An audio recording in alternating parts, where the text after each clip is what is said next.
Thank you very much for coming. So I've been involved with kids who are on the streets in the worst matzavim for about 15 years. And therefore, my perspective is coming from a very extreme place. I don't do CHINUCH, education. I don't deal with kids going off the derech. I really work with what we call, I call it stage 4, when everyone gives up, when we tried all the regular things, it's not working.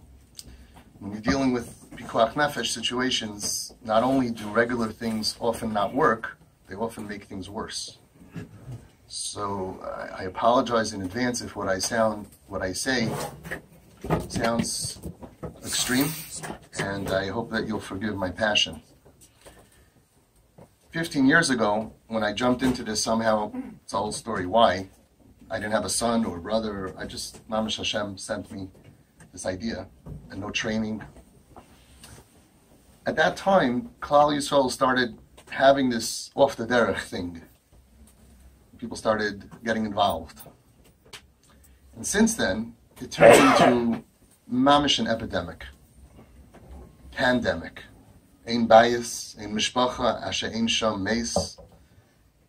20 years ago, 30 years ago, when we grew up, there was no such thing. A kid should do drugs. A Jewish kid should do drugs. A kid should go off the derech. A yid should be in a psych ward. It was very unheard of 40 years ago. And now this is something we all hear. Psych wards are full of Jewish kids. In the whole America, every psych ward, you'll find Jewish kids in psych wards. Tremendous amount of pain. Tremendous amount of kids going off the derech. Unheard of when we grew up. Things are changing at a rapid pace. There were always yichidim, like Rav Moshe, like so many people, yichidim that rose to the challenge. In Chabad as well, many yichidim that rose to the challenge of helping people with a bigger heart, maybe, Mesiras Nefesh, a different understanding, a different way to look at the broken child. There were Rabbanim, like you have here, who had a different understanding, that sometimes things have to be different in certain situations. But Rabbi say, there's no way for Yechidim to be able to help this problem. It's like a massive attack on an entire city with a couple of triage, a couple of doctors putting together, doing operations. It's impossible. We need an army. We need an army of thousands of trained men and women who are expertly trained, and it's in their kishkis, in their DNA. 5 points. 1, that these people really truly believe that every single yid is a chelik elakam yimal mamish. That every yid is be'etzem b'pnimiyas nafshay is good, and that we may never give up on any yid, regardless of any situation that they're in right now. A lot of people don't know this. Now he's a drug addict. Now he's a Mechal Shabbos, tax deduction, write-off. There are certain people who are trained, b'pnimiyas nafshay, of the people, that in this person, regardless of their situation, we're not going to give up on you. 4, that we are ready to be moiser nefesh, ourselves and our families, to save any Jew anywhere at all costs. And 5, and that this important mission comes even before our own ruchnius. And we don't have time and resources to start training people to feel this way, and to start ingraining these concepts into new people. And I was just so bothered. Where on earth are we going to find thousands of people who have this belief system? And then it hit me. Chabad. It's you. You have all been trained for the past 50, 60 years for this task that is before Klal Yisrael, that we need you right now. Meir Rabbi say we have kids from homes who are scattered all over the world, in rehabs, in psych wards, in boot camps, running away from home, in the streets, in the parks, at the lakes, walking around India, walking around different parts of the world trying to find themselves because they're so lost. The scattered al arba kanfei sa'aretz. Who is going to save all of Klal Yisrael's from kids who end up that way? There's one organization that is literally everywhere. And Klal Yisrael is relying on your infrastructure. And you must make sure that wherever a Yid finds himself, in any matzav that he or she is in, that you, dear shluchim, will find them and save them. And this is a very difficult job. And it's very difficult than the kiruv that you're used to. You know, people say that saving our kids is called kiruv kroivim. But I think they're much further away than the rechaikim. It's kiruv of the harbe yoser rechaikim mikol rechaikim shabaylam. Why? You can go over to a kid who grew up not from and you could say, here, shake this. Shakes this. He says, oh, that was fun. Doesn't hurt. I have no trauma. No PTSD happening here with this lulav. That's fun. No negative association to Yiddishkeit. Hey, come over to my house. We're going to have a beautiful Shabbat meal. And he comes over and he says, wow, Shabbat is great. We only have this once a year, Thanksgiving. You guys have this every week with your families. This is beautiful. I'll tell you a story. When I opened Home Sweet Home, so after they would be in this house, it was 5 minutes away from my house, and then Shabbos, the home was closed, they came to me for Shabbos. And the first few weeks, they would come to me, trying to get them housebroken. And my kids, like my son Tzvi, who grew up with this craziness. And in the first few weeks, Shabbos at the table, these kids who were from the streets, mamish, would say things that we don't say anywhere, let alone a Shabbos table, would act totally inappropriate. They would go out, after the challah, they would go out for a walk, and after the fish, they would go out for a walk, and after the soup, they would go out for a walk, and my kids grew up from 4 to 20, and at 7, 8, 9 years old, they would say, why do they walk so much in the middle of the meal? I said, well, they're very health conscious. And eventually they would open up the window and they would see outside, Tati, he's smoking. Yeah, he's smoking. Yeah. And we're going to make them from. And we did. But these kids, they all have negative associations with Yiddishkeit. So after a couple of weeks of coming to me without getting any pushback, so I would start sending them to friends. And I had a friend of mine, a very chashuv Talmid Chacham, and he lives a block and a half away from me. I would send them close by in case there was some kind of a thing. And this guy didn't tell me. He's in Kiruv. And he's working on a boy from Atlanta, Georgia, for 2 years. 2 years. And after 2 years, since he got him on a college campus in Bashert and through one of these programs, he's coming to this guy for Shabbos, for Shabbat. First time. And this Chacham says, perfect. I have a Baal Tshuva coming, for the potential Baal Tshuva is coming after 2 years of learning on the phone. And Avi's sending me one of his guys from Home Sweet Home. What could be better? Double the income, right? One expense, double the income is going to be great. So he's sitting there with this guy who's like, this is amazing. Shabbat, candles. He's watching the mother light the candle. He says, this is spiritual. I've never seen anything like this before. And Moshe from Monroe is like, all right. And they're sitting there by the soup. And this guy is sitting here, and the host is sitting here, and the whole family, big, beautiful dining room, full of people. And Moshe is there, and he says, Shabbat is just amazing. And Moshe says, Shabbat, beep! And my friend was eating the soup, he goes, all over the place. What? What do you do? What are you saying? Shabbat is the worst day. This is Shabbat. This is stupid. You know how bored I am? I sit in my room watching movies. I can't go outside. I can't smoke. I can't this. I can't carry. This is stupid. This is ridiculous. You have to sit and you have to this. Okay, there goes 1 year of the Kiruv work. There's still hope. There's still hope. Another half an hour passes by after the main dish. The guy looks up and he sees a picture of, I don't want to say which Rosh Hashiva it was, very holy. And he says, that's your rabbi? Wow. This rabbi is so holy. This guy goes, all rabbis are molesters. There goes the other year. Kiruv Rechaikim is easy. That's a walk in the park. You're going to go sell something to somebody that never had a negative interaction with it, that thinks that, wow, this is a beautiful life. It is a beautiful life, right? Totally different than going to someone who's tzibrachen, who went through the system, who was thrown out of 10 schools, who many times shouldn't have gotten treated the way he got treated and saw things that he shouldn't have seen and all kinds of bad stuff.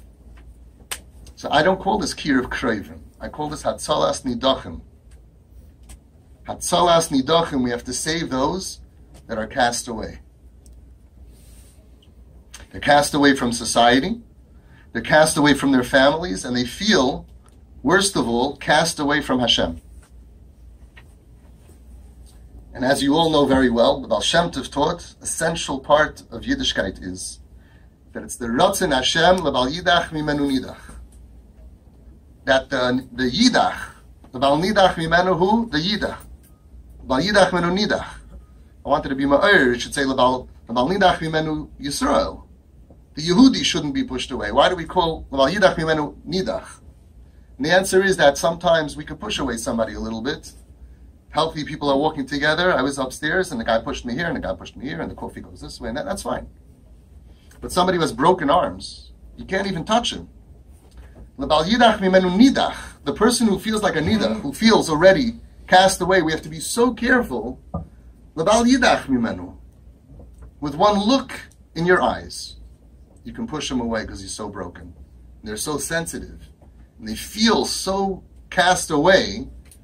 And when you deal with a nidach, it's different than when you deal with a regular kid or a regular anybody, a healthy person. You can make a joke at their expense, all kinds of different things, but not with a person who's walking with crutches and he's shaking, and you're going to go over and go, hey, how you doing? With your arm around him like that, you're going to break his arm. We have kids who crush, break, because they go to a simcha and the guy comes over with a big smile. Hey, oh, whoa, that's an interesting haircut. Chacham, lebal yidach mimenu nidach. You see someone who's not happy, thriving, successful, you have to look that this person feels different, feels cast away. And you can't do the same joke that you would. It's like, your mother's earring, you liked it? Wow, brings out your feminine side. You can't do that. That's not going to help them. It's not going to make them like us. It's going to be another story. Like a kid told me, he's already 30, that he went to a simcha and he had one of those brilliant uncles who went over to him to tell him how it's not too late to do tshuva, the Eibishter wants you to come back tzurich, this is not the way to dress, it's not the way to come, it's shame, it's like good stuff, yeah? And he left and he got drunk and he almost killed himself. And this is a kid who tried to murder himself 5 times already, who this person coming over doesn't know one thing, not one thing about his pain, but he knows how to fix him. What you need to do is start using the tools and the training that the Rebbe instilled into you to deal with Kiruv Rechaikim, and to use this training and this passion in this new field of Atzalas Nidachim. Or as Avremel taught us a long time ago, no Jew will be left behind. And I'm referring to 2 categories. It's also my Meichel Zayin, where I see that there are weakness in Chabad. I'm not here to criticize. I would never be one against such a big room of people. I'm not stupid. 2 categories. Number 1 is to learn how to apply your training, the training that is in your DNA, that you will die for, and to apply that training to your own children who are struggling, despite your own pain and embarrassment, because that's the Nisayan. You know what to do with Yanim's kid. But when it's your own kid, all of a sudden the whole training, out the door. Like you all know the story with the cat and the mouse, right? With the what happened to all the years? What happened to all the years of training? And every Yid is good. All of a sudden your own child does something or is struggling in a bad way, and you throw him out, you cast him away, can't look at you. So the first step I want to talk about is the Shluchim and the Hasidim of Chabad, along with the rest of the world, is applying what you already know to your own children. And the second part is to apply your training to reach not only Jews who were not frum, who were born not frum, but also to the Yiddish Kinderlach who went off the derech, Despite the nisayin, what's the nisayin for them? The feeling that you have that they should know better. And despite that they come across many times as lahachis, angry, rebellious, and antagonistic. It's a different feeling. You can go out into the middle of who knows where, and you open up your little sign, and people are coming in for drinks. There's no negative feelings. All of a sudden, this kid comes in, and he's looking at you, and he hates you, and he's anti-you, and you have to use the training in spite of those feelings that they're giving over to you and that you feel towards them. I know his father. I went to yeshiva with his Zayda. He went to our system. How could you talk like that? It's not going to help you. So I'm going to read to you a letter that the Rebbe wrote to us. He wrote it in 1964. I guess the postman is a little delayed. And as I read the letter from the Rebbe, I'm sure you will know it, I want you to think about how this applies to Atzalas Nidachim. It applies Avada to Kira V'Chaikim. And I want you to think about it, and as you listen to his holy and passionate words, as he pours out his heart, literally begging people to care about the lost Yidden in America, who will be lost forever, and all the dairis if we don't make an effort to get them back. Please keep in mind how this applies to our own Yiddish kinderlich, kids who grew up in full families, who are a lot farther away than what the Rebbe was talking about. I know that some of you feel that the Rebbe writes to you and speaks to you and talks to you. And last week, the Rebbe spoke to me because I got a lot of stuff from people out of the blue. And last week, I got this letter sent to me. And I said, wow, he really does write.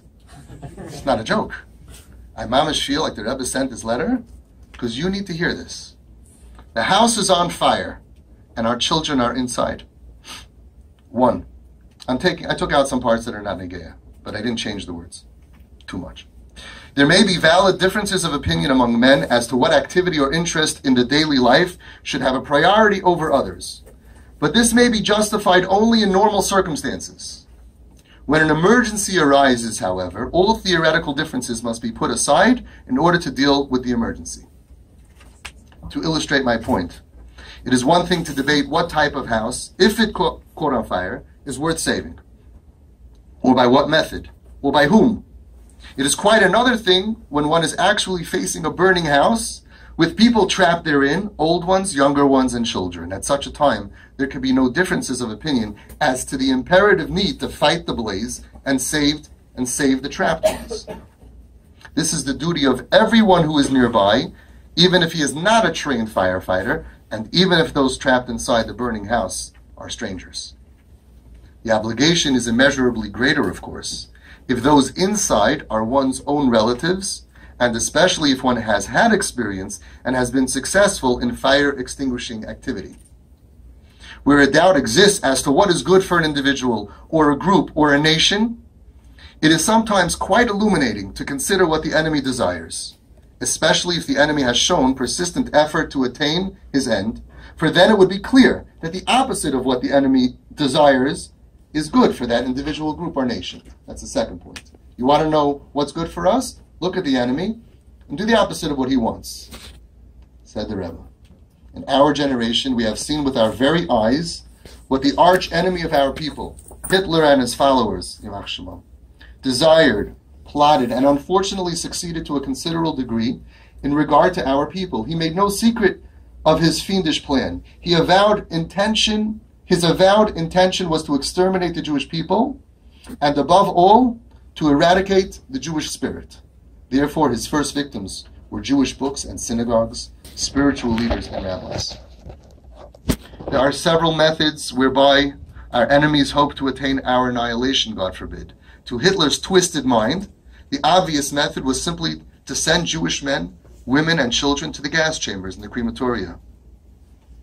But the method of spiritual cremation, involving not the Jewish body, but the Jewish soul, is just as devastating. The crematoria where Jewish bodies were incinerated are a thing of the unforgettable, horrible past, thanks to the grace of the Almighty. These butchers were stopped before their work of destruction reached its goal. But the spiritual crematoria, where Jewish souls are being consumed, are to our great distress still ablaze and more fierce than ever.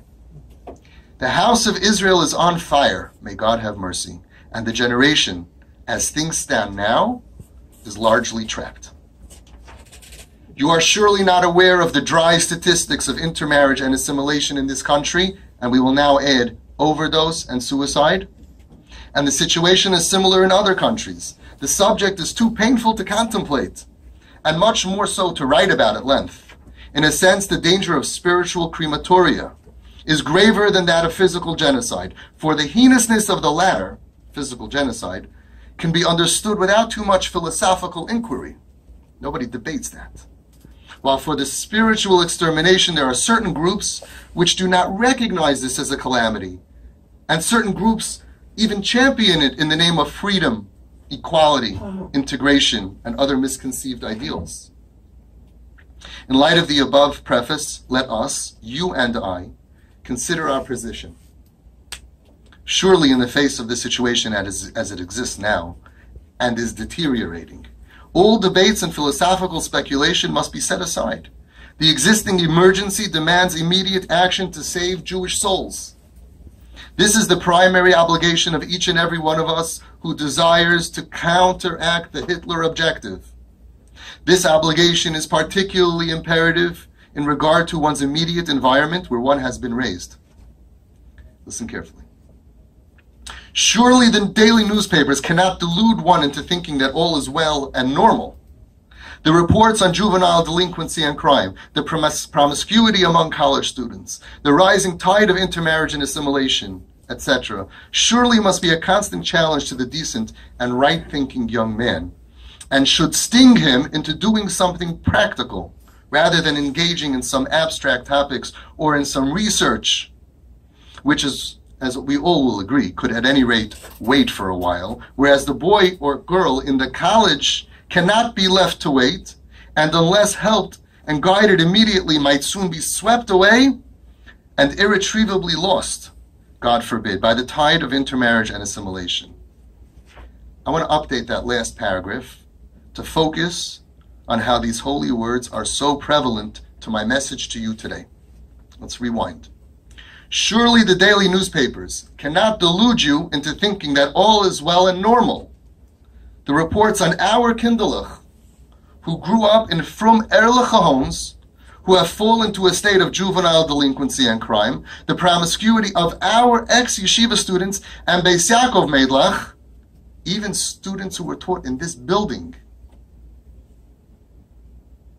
the rising tide of intermarriage, assimilation, the rising tide of drug overdoses, and suicides from Yidden who grew up in frum homes. Rabbi Isai, last year alone, Tafshin Ayin Zayin, over 200 Erlicha parents buried their children. Under 35 only in America. 47 suicides, and the rest deaths of drug overdoses. Unsere Yiddische Kinderlich. Almost 4 a week. We have a mathematician here, thank you. It's getting worse. How many more tried to kill themselves but didn't die? You could tell me. Hundreds. There's no number. There's no number. How many more that tried but we don't even know about it?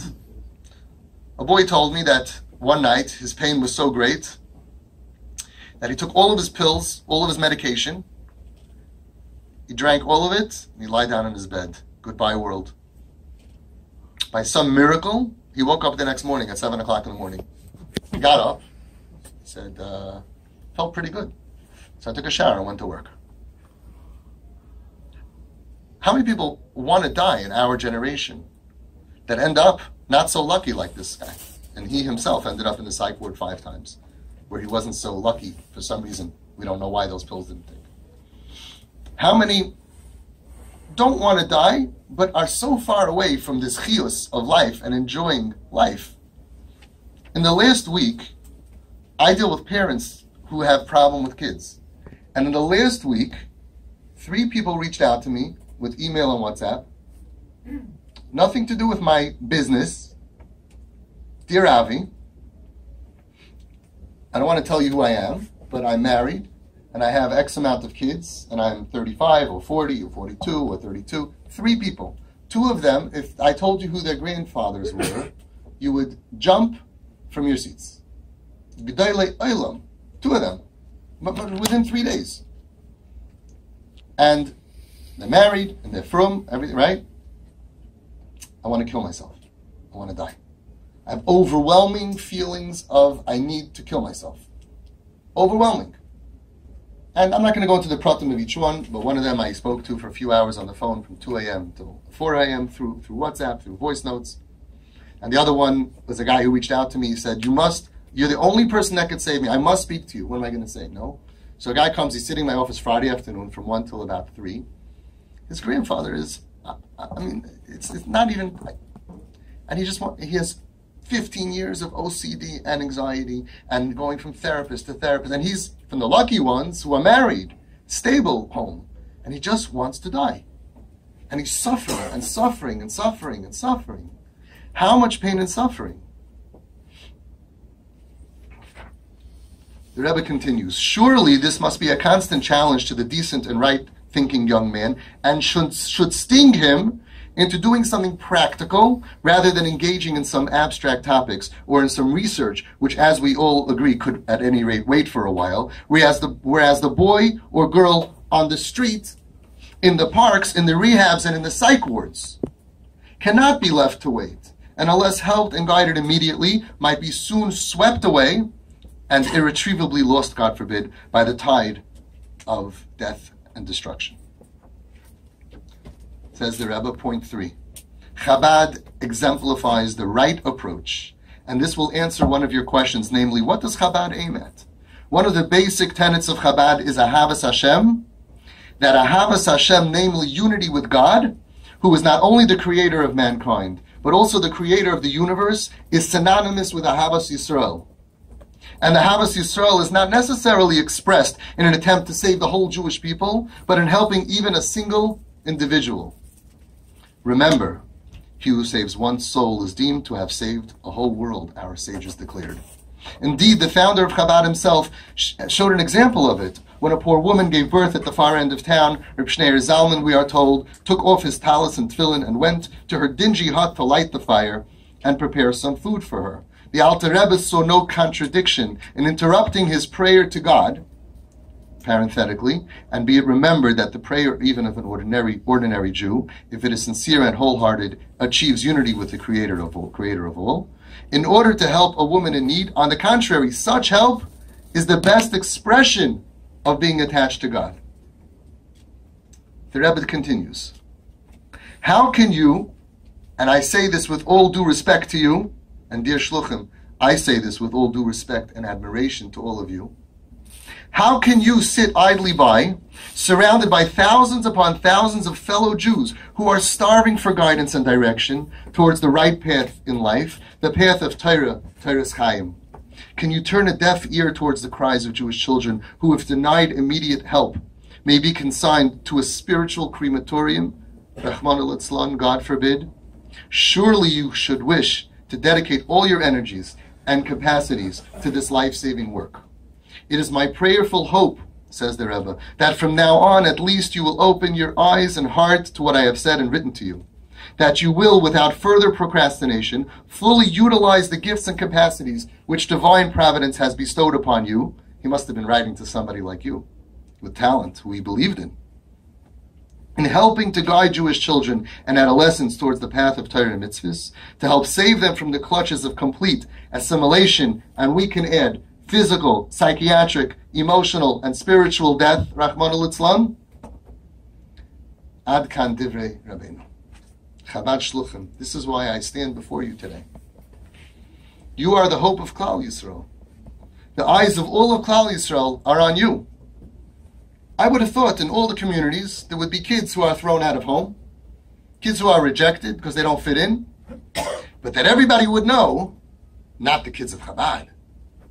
Chabad, the kids who struggle, enveloped in warmth, understanding, without pressure, without I would have thought you go to Monroe and you go to Lakewood and you go to Flatbush and you go to Queens, kids are on the street and they're in the parks and they're not wanted and they feel like they want to die and they're sent out to boot camps and to rehabs and to psych wards. Just Abi. Not in Chabad. I wouldn't have expected to get phone calls from tzaddikim like this.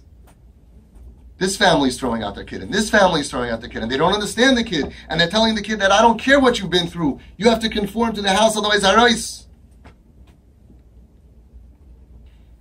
Chabad is not treating their kids and the problems the way that I would have imagined based on all of the training that you had about what a neshama is. How many Chabad shluchim are there that have a child, Rachmana litzlan lo yaleinu, that dropped out of Yiddishkeit, and instead of using all of their training to be makar of their own child, they reject the child and throw them out or make them feel so uncomfortable that they choose to just be somewhere else. Kids will be comfortable. If you make them comfortable, they will be home. There's no place like home. There's no food like mama's cooking. They're only not home because you don't let them be comfortable in their state, temporary state of dysfunction. The same chassid that would move to Siberia and eat bark off of trees for 40 years, because the Rebbe said that maybe you'll find a Jew by accident who's a half Jew and with one leg and one tooth, and maybe you're going to go ahead, you're going to go and hug him and accept him the way he is with all the problems and all the curses, and you'll be such a success, no matter how far bissen, no matter how messed up. He can curse God. After the Holocaust, the Yidden cursed God. Didn't the Rebbe give an aliyah in shul to a Machal Shabbos b'Fahesia? Didn't your Rebbe do that? And people would curse God. Nothing, doesn't matter what the wall is between me and the neshama. That's what we're here for.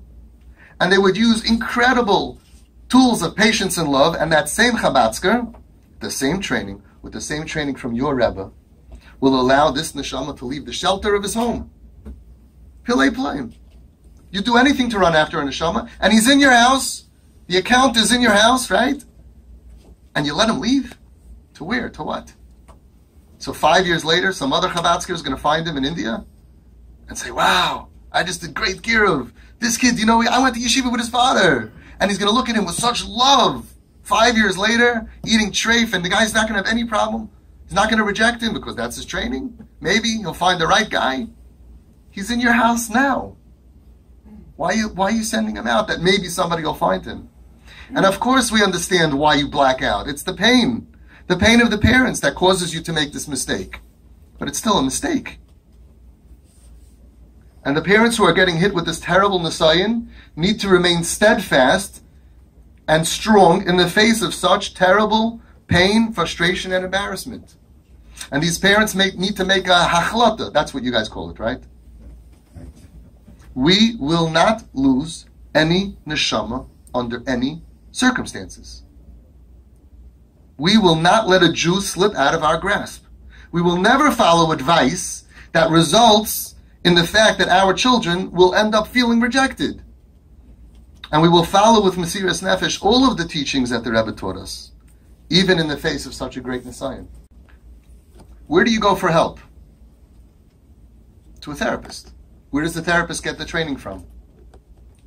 The professor. Where does the professor know what to do? From the Rebbe? Everybody's running to therapy. I'm not anti-therapist. Therapists are fantastic to help you deal with your own problems. When it comes to the sugya of how to deal with a troubled soul, you go to a therapist, and you go to a doctor, you tell the doctor, my son has 101 fever. A month later, my son has 102 fever. A month later, my son has 103 fever. You keep going to the same doctor? The therapist, even the frum therapists, are following a prescription of richuk. Rules, consequences, and boundaries. Because it's made for the goyim, for their children. I don't know if it works or not. I don't care. That's not my job. But it doesn't work on our kids. And you go ahead and you mafkir everything the Rebbe taught you. All your DNA, all the blood that runs through your veins, because you paid a copay of $15 to a nice person, an erlicha person who's teaching you what a guy taught people how to deal with a rebellious child. Up in smoke. The therapist said that if you're not home by 12 o'clock, we lock the door. The therapist said, if you might use money, for something that we don't approve of, you're cut off. And then, if it works, gewaldig. I am not pro or anti anything. If it works, it's good. If it doesn't work, you go back to the same person for advice until it comes to a matziv where they tell you, call up, what do I do now? I can't help you. Call 911. Call Moshe Feg. I don't know. What do you mean you don't know? I'm following you for 4 months over here. I'm following you, and every time you tell me to lock the kid out, what do they think? I want to hear the story. I want to hear the story. The kid said, F you, drop dead. Sorry, I'm talking like this. If you can't handle it, you're in the wrong room. With Shem Malchus.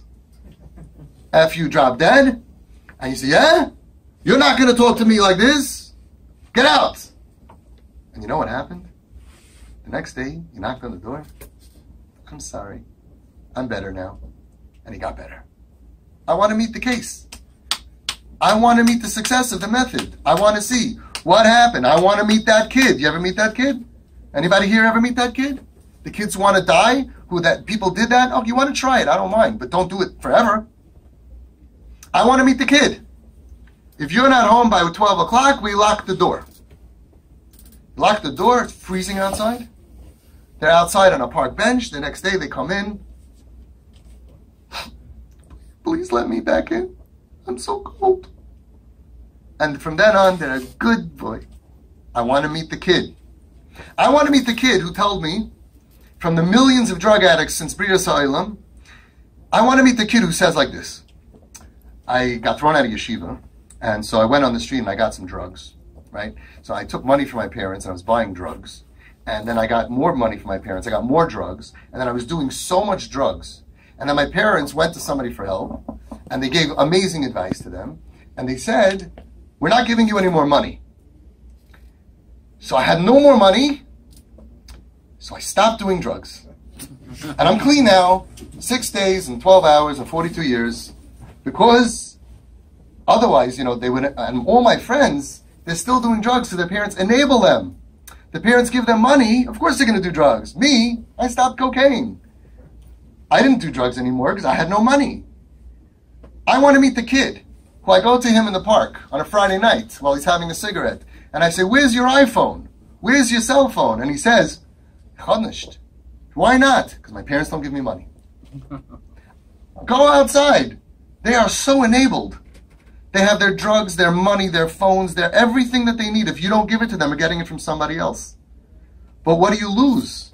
The whole only thing that can bring them back to life and to Yiddishkeit, the relationship. And you lose it over what? And then when the parents become weak from the pain of the test, the family needs to give them chizuk, to stay strong and not let any neshama slip away from them.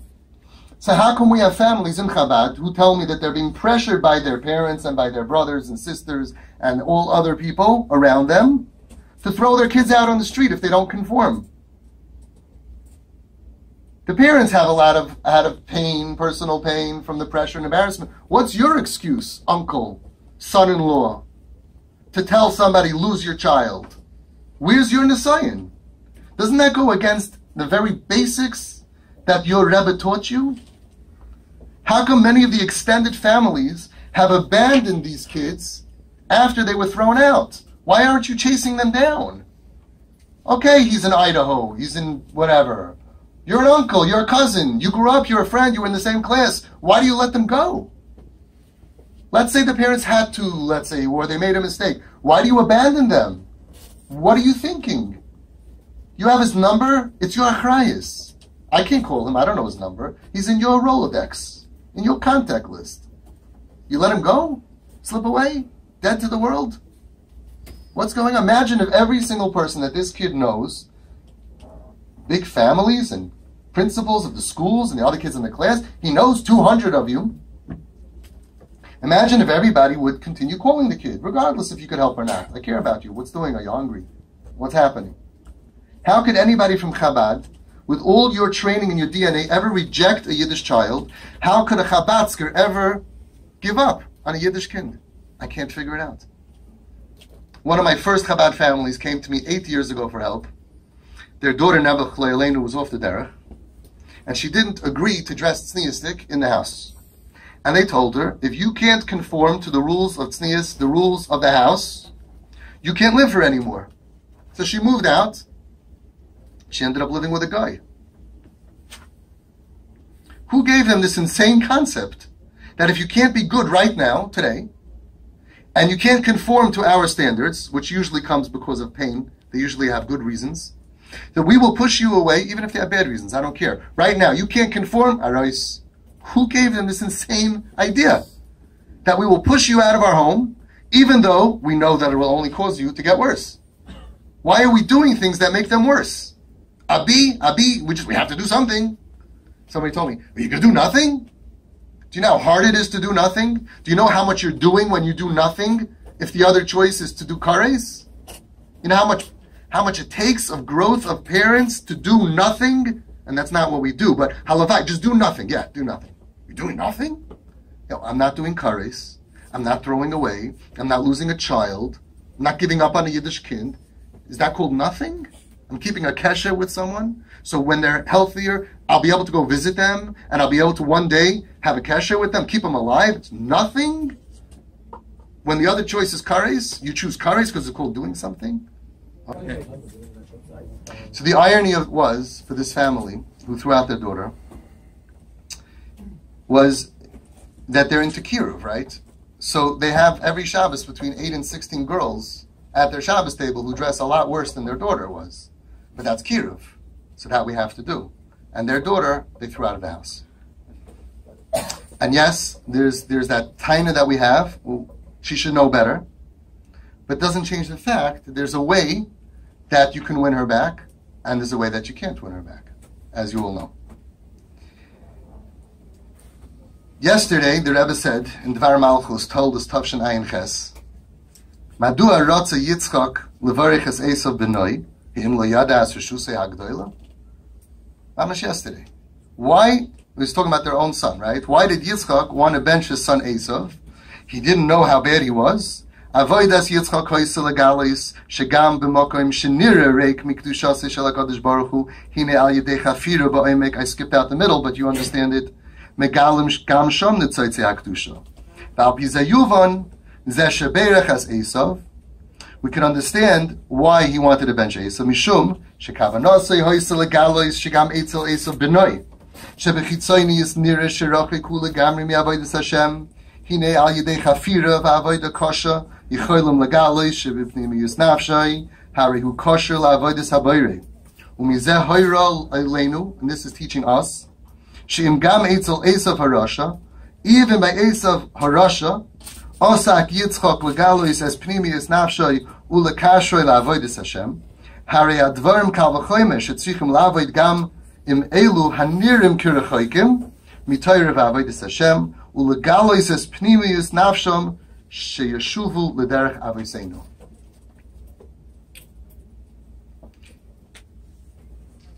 My experience from parents who have come to me and from their Rabbanim is that we're not doing a good enough job for the Hatzalas Nidachim situation.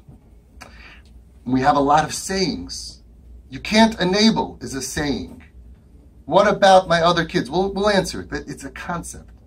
We have to stop saying things that sound smart but don't work, and we have to start doing things that will, be'ezus Hashem, give us the results that we want. And yes, there's a learning curve to take on a new mission, because you can't be mekarava from kids by mentioning anything about Yiddishkeit, because it pushes them away, so it's very hard. Your training is, you go over to someone, put on tefillin, shake a lulav, but with our kids, it's not going to lead them back, because they know all of that. They're just farbisin, they're bitter. Something happened to them and turned them off. Many times, child abuse, trauma, learning disabilities, other bad stuff. But everybody who's dealing with the kids on the street knows that by the time they got there and we tried everything normal, that means that there's something mamish bothering them. They're in pain, which is why I call them kips, kids in pain. And once they're in that matzav, the delicious Torah, to them it tastes bitter. So the trick is not at that point to offer them something that they feel tastes bitter, because they shouldn't take it then. It's going to prolong the bitterness. They're going to say, oh, let me try this. Yeah, it's horrible. It's not going to work. The trick is to heal their bitter taste buds, so then they'll enjoy the delicious Torah just like you do. the Slanim Rebbe, and the Avi Fishoff Schusi Yagan Aleinu, who, by the way, was a Rosh Yeshiva in Lubavitch, says as these words: they couldn't drink the water in Mara ki marim heim, because the water was bitter. Says the Rebbe and the Avi Fishoff, Lo hamayim hayu marim ki marim heim. The people were bitter. Torah is delicious. A kid who doesn't think that Torah is delicious, the trick is not to tell him, come, let's learn Tanya. He knows it by heart. The trick is not to tell him, come put on tefillin. It makes him feel terrible. I worked with a kid who was molested around the time of his bar mitzvah, when he started putting on tefillin. And the smell of tefillin triggers his trauma. So by the time I met him at 17 years old, he was already in Gansen, off. Terrible story. But on the way, between 13 and 17, he was in yeshivas, and he got thrown off. And he tells me, I was in yeshiva. Do you know what 300 pair of tefillin smells like? No, I don't know what it smells like, I don't know, tefillin. How much pain he had? Is he chayiv in tefillin? The Eibishter wants him to put on tefillin now? He can't. Pashut like that. How are you going to get him to love tefillin? By telling him to put on tefillin, it's not going to work. Baruch Hashem, he moved into home, sweet home. After several months, he was healthy. Mamish, nisim in a place. And he said, okay, Sunday I'm putting on tefillin. He gave himself a few days. The Eibishter was chayin and das, and Mamish siyata d'shmaya, Matzah Shabbos. I went ahead and by besamim, I had an idea. I took my besamim and I filled it into a mesh bag, and I put it into his tefillin bag. I didn't tell him. The whole night he was sittering. For him, it's a trauma. He was severely traumatized by his bar mitzvah time. And the next morning when he opened up the tefillin zakel, the whole room smelled of besamim. And he was able to put on tefillin. He puts on since that day. Yeah.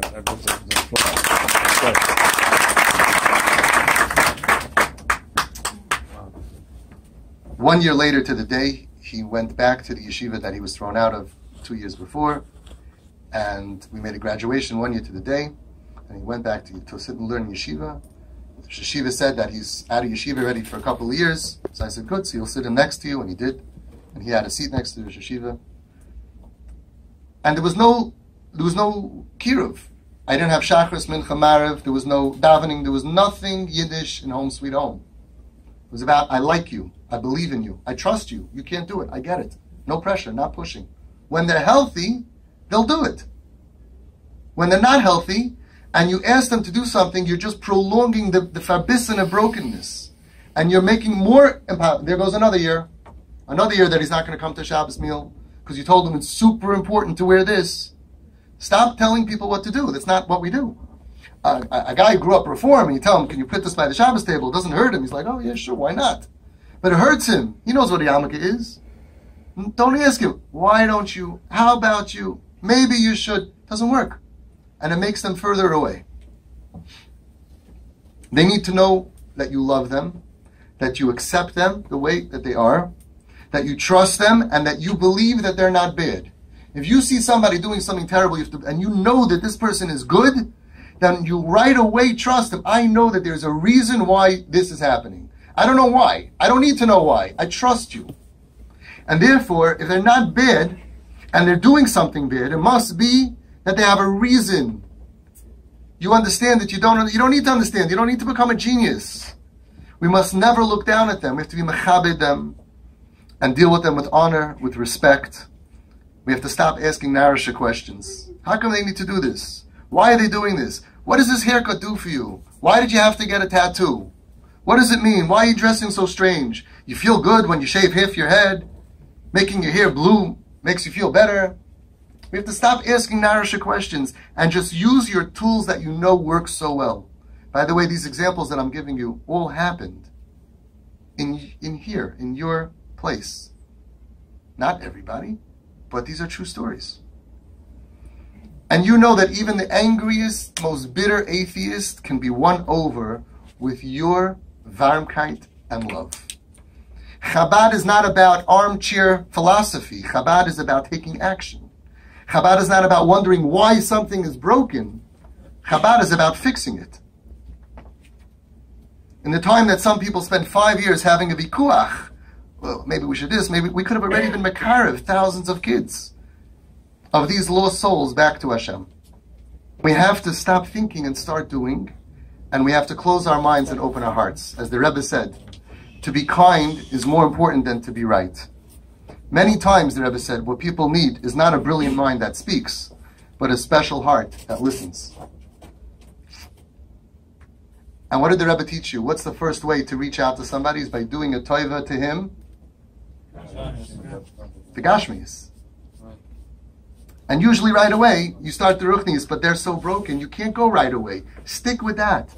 Stick with doing a toiva begashmis. Show them that I accept you. I don't have an attitude against you. If they're not behaving properly, then pointing it out will never bring them back. And please remember that criticism and rejection are not words in the Lubavitcher dictionary. They're concepts that were introduced to Klal Yisrael to kill us. Buy them their jeans? Questions later? Ramesha Feller, a Chabad Shliach in Minnesota, was asked to write an article to a newspaper to explain what Torah does to a person.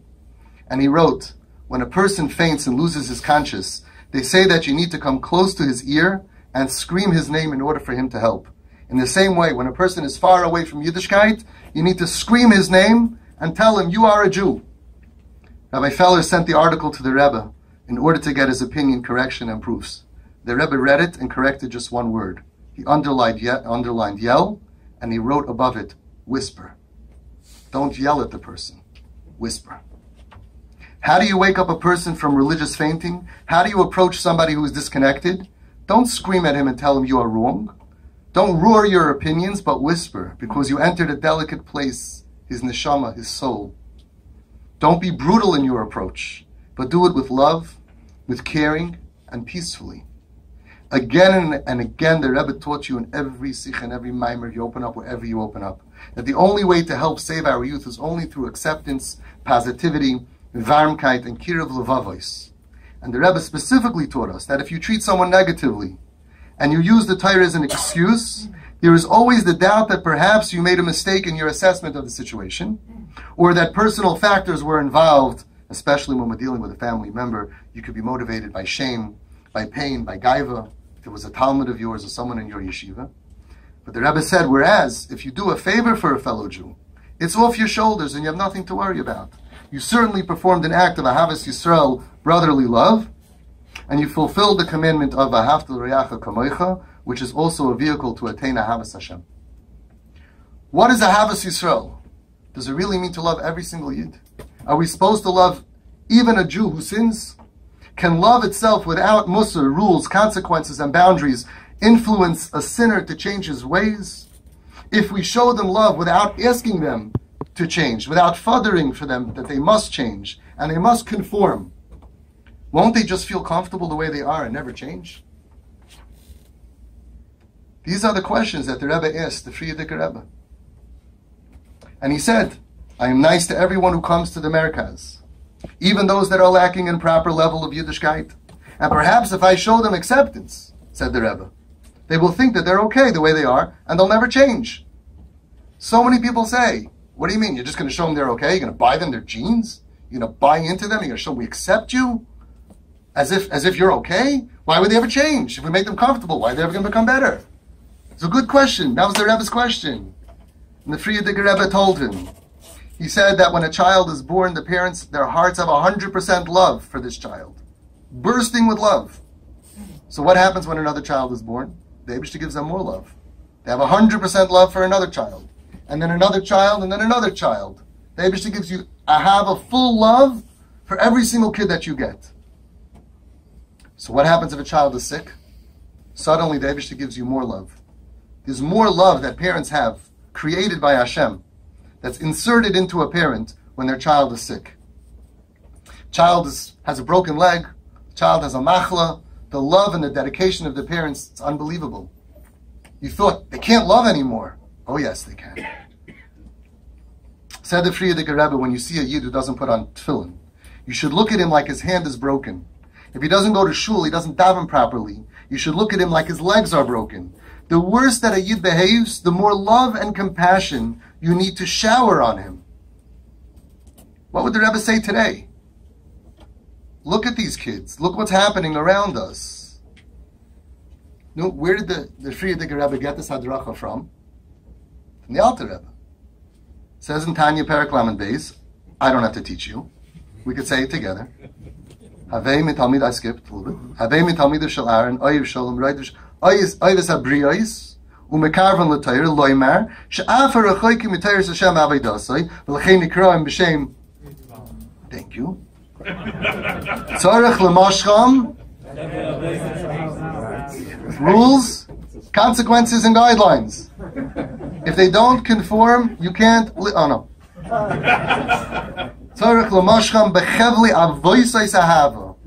Your question, buy them this and that. I'm not going to tell you what to do. Just do what he told you to do. I don't know what it is. Make it work. How much love do you need to show somebody that you're going to control him with your love? You know how much love? That's not, I had a parent that came to me and the father says, I have no problem with my kid. And the mother says, you haven't looked at him in 6 months. Every time he's downstairs, you manage to go upstairs. Every time he's like, okay, bye, see you. Without me, you don't want to make him feel bad. You can't look at your kid. And he's telling you the only way to get to the kid is chevle avoisis ahava. Just tell me, if you go ahead and you're merachik and you put walls up because you don't conform, does it work? If you say to your child, I don't like the clothing that you wear and therefore I am not your parent anymore, financially you're on your own. Does that work? Are you going to get chevle avoisis ahava? Absolutely. And in Chabad, you're asking me if you could buy your kid jeans? I see shluchim wearing jeans. The kulei hay v'ulai yuchal lekarvan l'toyre v'edus Hashem v'hein loy hifsid mitzvahs ahavas reim. The Alter Rebbe ends off with v'harachmanus mivateles hasina u'moireres o ahava kanoida. When you feel like you hate this child because he's rebelling against your family, the rachmanis that you have for his soul that lost its way, regardless of, usually it's what people did to them, but let's say, yeah, he's totally wrong. Rachmanis, that he's not able to enjoy what we have, should create such ahava for this child. And then you have that new love that you can use to heal him. The rachmanus mevateles hasina umoireres ahava. Some parents, you say, I don't love this kid anymore. So have compassion and mercy, and your insides create, like inside there's like a factory, and you will feel new love, because you need a lot of love to get these kids. There are Chabad families whose kids are with Goyim. They want to marry Goyim. They're living with Goyim. You need more love, not less love. The Rebbe and every Rebbe, the only medicine they ever came up with was love. And the greater the cancer, the more deep the radiation and the chemo has to be. So we water it down. I'm not coming if she's going to come, and if you're going to let him come with her, we're not coming to the wedding. And then, so we're losing the account. In the name of whom? The Rabbi say, you know all of this already. I can wake up any one of your 10-year-old children in the middle of their sleep, and they can teach me word for word, they can say it. The trouble is that some of you, somehow, it became an abstract concept. It's not being utilized of Lamaisa. And just last week, a chashuv rav of a Chabad shul called me about a terrible situation. There's a man in his Tanya shir. Every single day he learns Tanya with him. And he has a 15-year-old son who is totally off the derech and extremely suicidal. We don't have time to talk about everything, but it's not an accident that parents call me up about the he's Machal Shabbos, and then you start hearing about the bipolar and the borderline personality disorder, depression, anxiety. We don't have kids leaving the derech because they're having a great time out there. We have kids who are in a lot of pain. And the father refuses to stop being tough on him. The father refuses to be kind-hearted and understanding of him. The father refuses to smile at him. The father refuses to go to anyone, me, for advice. And when the Rav told the father, but you're going to lose him, the father said, if he kills himself, it's fine. I did all I could for him. I'm not mechuyev to change. I'm not buying him jeans. I'm not putting up with his mishigasin. And all of the rules of my house are not going to change in order to accommodate him.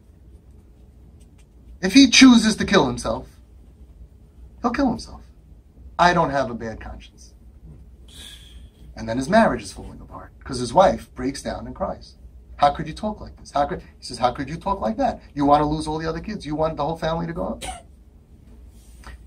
He's learning Tanya for years and he knows exactly what the words say, but he didn't internalize the messages. He knows the words by heart, he just doesn't know it in heart.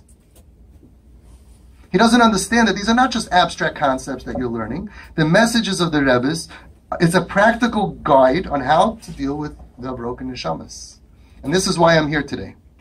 Today is the day that all of us in the world, and especially Chabad, must wake up and realize that just as we're mechuyev to look outward and search all over the world to find any Jew in any place, in any shape, and do whatever it takes at any price, with any self-sacrifice, to eventually bring them closer to Hashem, so too we must look inward to our own families, to our siblings' families, to our neighbors' families, and we must search all over our world to find any Jew in any shape.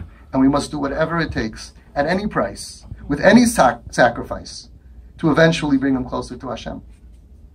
Any kid that struggles in a Lubavitcher family, from the first day of his struggle, should have 100 of you guys swarming all over them with hugs and love and being there for him.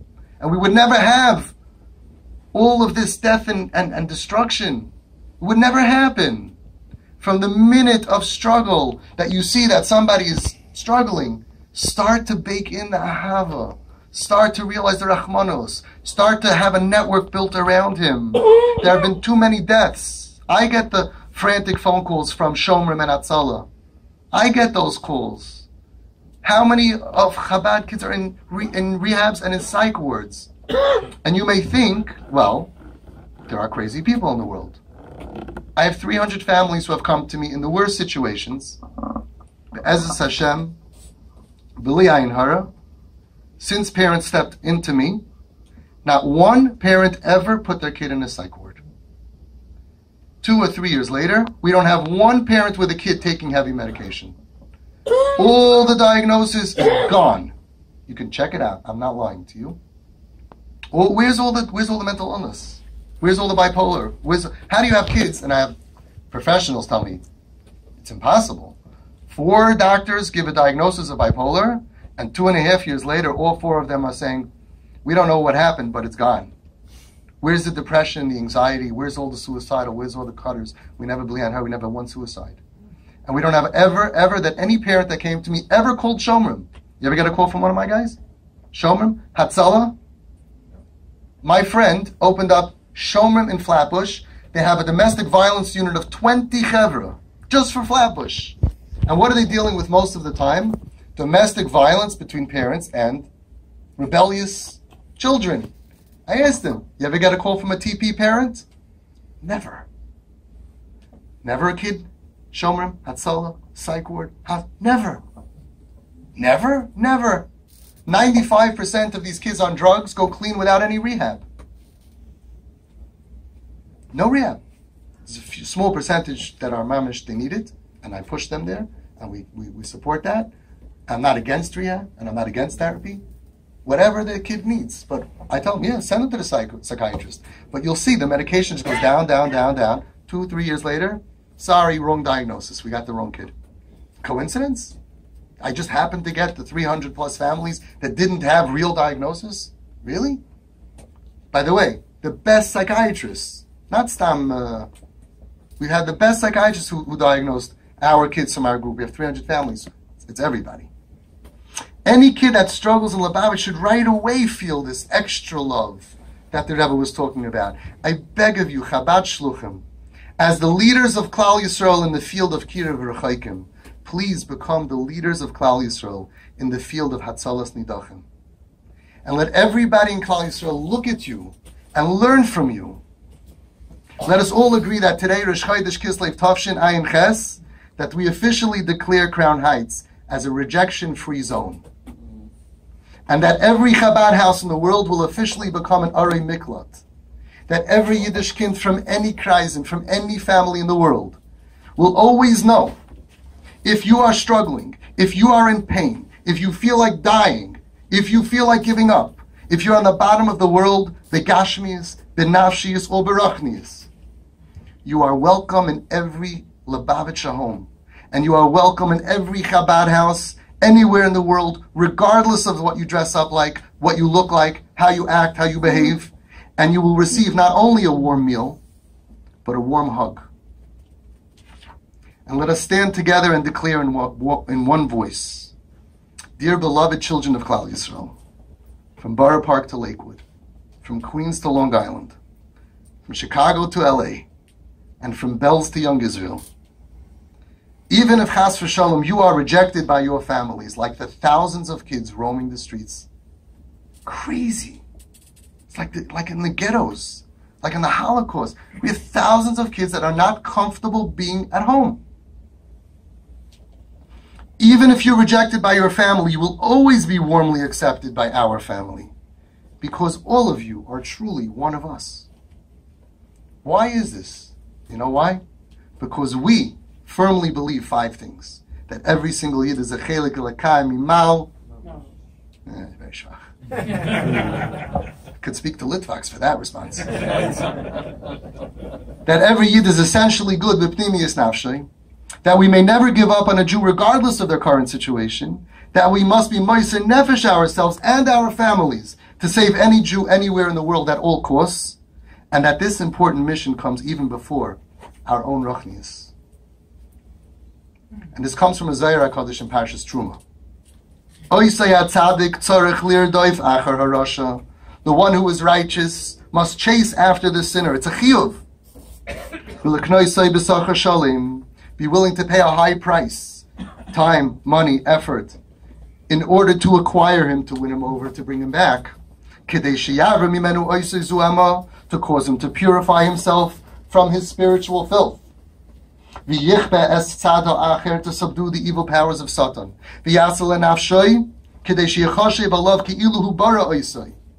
One who redeems the sinner is considered as if he created his renewed soul.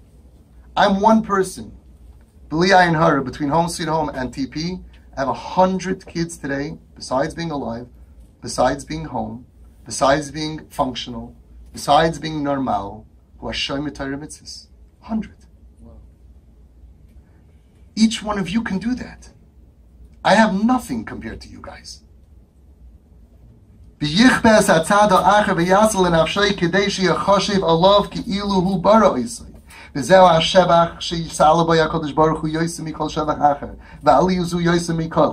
great accomplishment of bringing back a lost diamond to Hashem is more precious than any other service that you can give to Him. More chashuv than tefillah, than Torah, than avodas Hashem. More chashuv than everything. You subdue the forces of the evil Satan.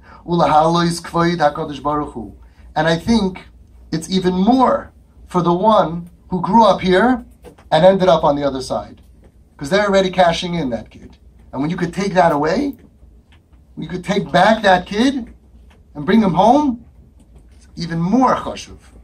And what you do for the parents and for the zaydas and for the aunts and the uncles, unbelievable. And that's what it says by Aaron, he turned away many people from sinning. Afterwards it says, Brisi Haisi Itai. Says the Zohar, that's why Brisi Haisi Itai. Aaron and Moshe, he wasn't big enough? Why couldn't Brisi Haisi Itai? Because of his gadlus. No, it wasn't about his gadlus. He ran after Verabim Heisha Me'avoy. And like we said before, it was called Oyeves Habriyos. They weren't even acting like a human being. And he loved them. Oyeves Habriyos, he loved them.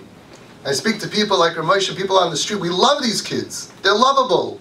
As soon as you stop being anti them and having these ideas in your head that I have to control you and I can't give you and all of that stuff. That's all it is. It's just stuff. Ideas that come from Goyim.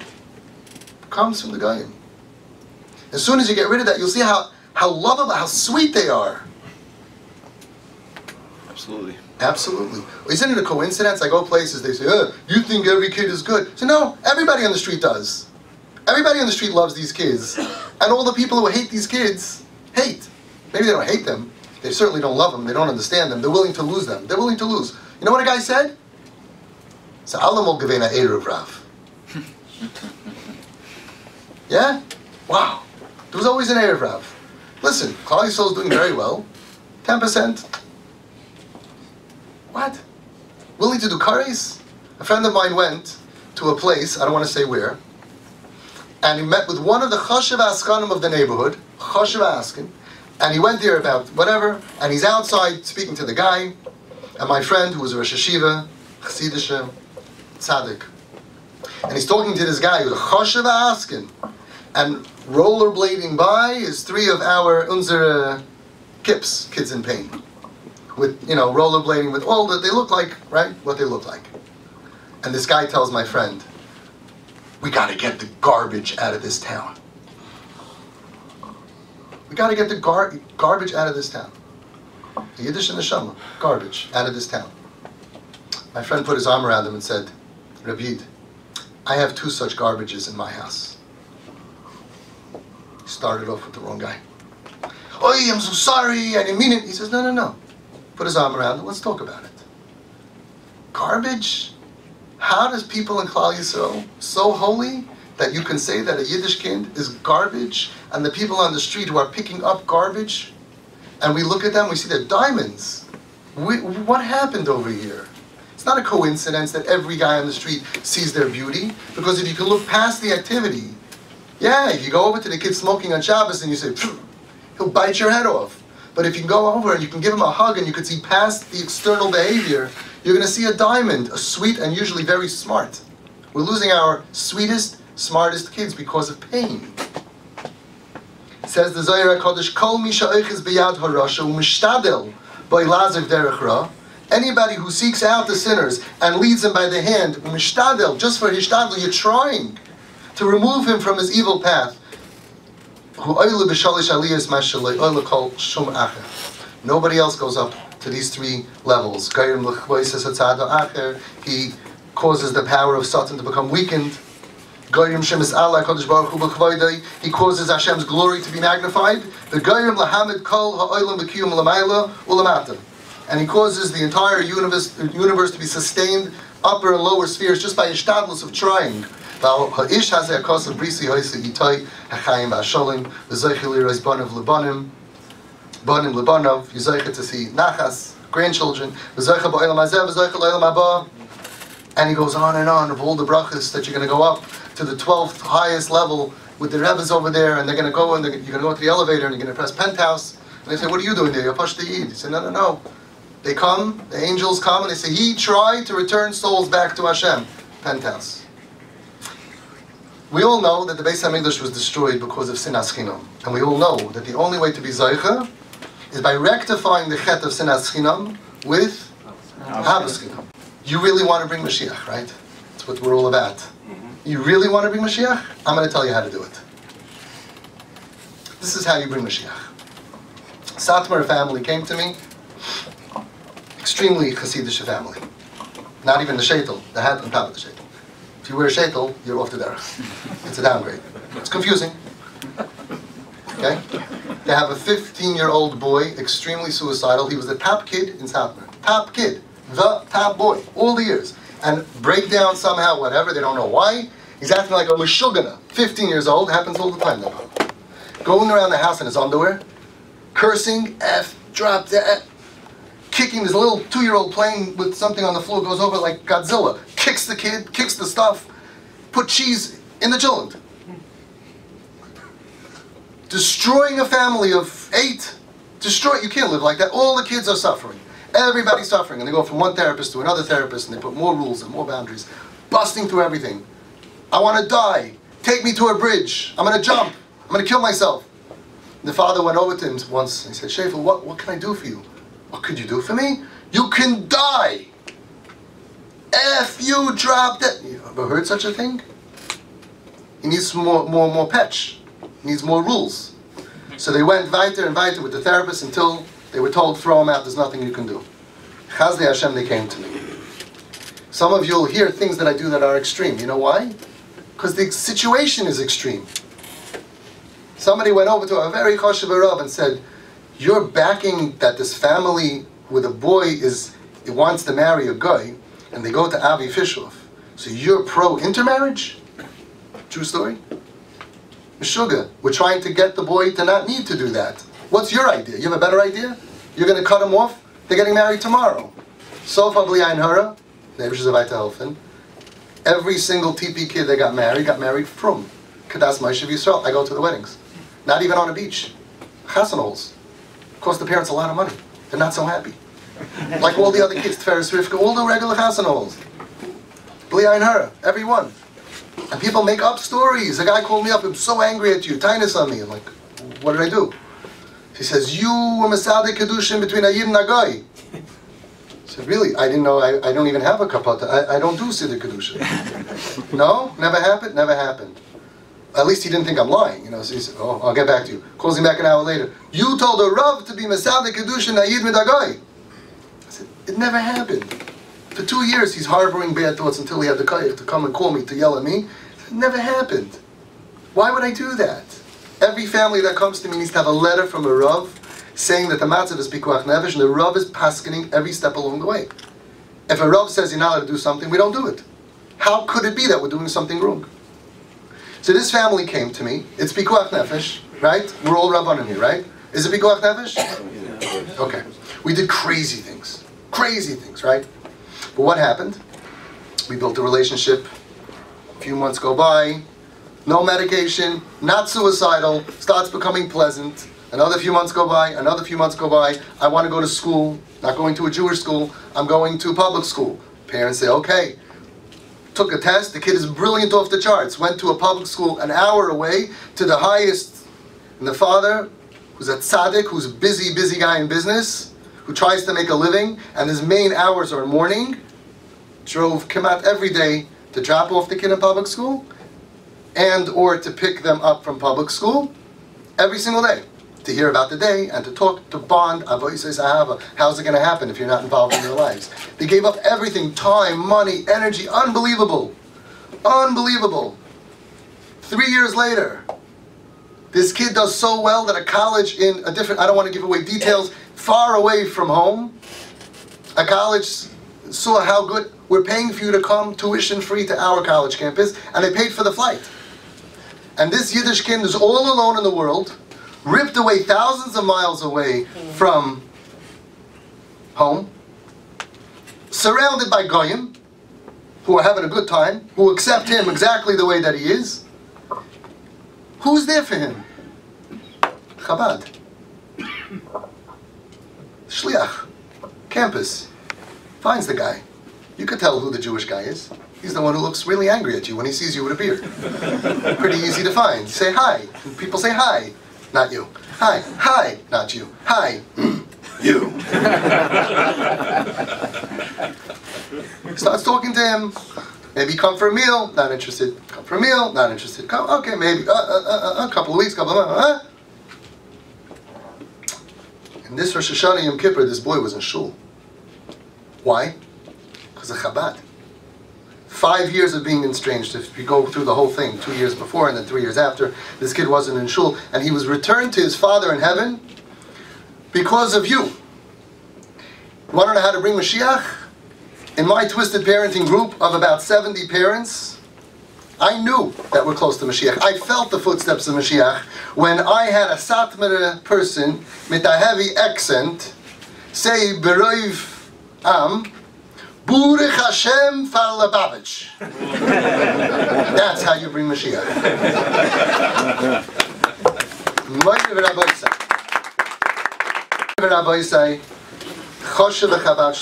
Heroes of Klal Yisrael. The house is on fire. It's true. And many of our children are stuck inside. But there is hope, because you are an army of trained firemen. You will be the ones to return all of our lost children from Satmar, and from Bells, and from Young Israel, and from Flatbush, and from Modern Orthodox. You're all we have. And you will make the Rebbe proud as you rescue each and every Yiddish child. Me'ar b'kantvei sa'aretz. And you'll carry them on your shoulders to greet Mashiach Tzidkenu b'korev b'yameinu mamash. Amen.